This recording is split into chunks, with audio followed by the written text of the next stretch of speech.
सातारा जिल्ह्यातील खटाव तालुक्यात भूषणगड हा किल्ला आहे। भूषणगड किल्ल्याच्या पायथ्याशीच भूषणगड नावाचे छोटेसे गाव असून या गावातून एक कच्चा रस्ता आपल्याला थेट गडावर जाणाऱ्या पायऱ्यांपाशी घेऊन जातो। राजा सिंघन दुसरा याने हा किल्ला बांधला। इसवी सन 1676 मध्ये शिवरायांनी आदिलशाहकडून भूषणगडचा किल्ला जिंकून घेतला व त्याची फेर उभारणी केली। नंतरच्या काळात औरंगजेबाने किल्ला जिंकून त्याचे नाव इस्लामदारा ठेवले। गडावर जाणाऱ्या पायऱ्यांची रचना अशा पद्धतीने केलेली आहे की गड चढताना गडाची तटबंदी व बुरुज सतत उजव्या बाजूस राहतो।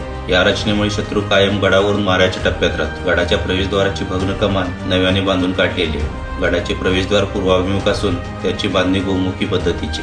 प्रवेशद्वाराच्या आत पहारेकऱ्यांच्या देवड्या आहेत। प्रवेशद्वारासमोरील वाट तटबंदीच्या बाजूने जाते। या मार्गावर आपल्याला एक खोल विहीर पाहायला मिळते। गडाची तटबंदी आजही सुस्थितीत असून त्या जागोजागी जंग्या पाहायला मिळतात। प्रवेशद्वारातून आत आल्यावर डावीकडील पायरींची वाट मोठ्या बुरुजाकडे जाते। गडावरील मधल्या उंचवट्याकडे जाताना उजव्या हाताला भव्य बांधीव कुंड दिसते। या कुंडाजवळ महादेवाचे छोटे मंदिर। या मंदिरापासून पुढे गेल्यावर हरनाई देवीचे उत्तराभिमुख मंदिर आहे। मंदिरासमोरील पायवाटेने आपण गडाच्या उत्तर तटबंदीपाशी येतो। येथून किल्ल्याची तटबंदी व बुरुज नजरेस पडतात। येथून गडाच्या खालच्या अंगाला असलेली दक्षिणोत्तर पसरलेली लांब सोंड दिसते।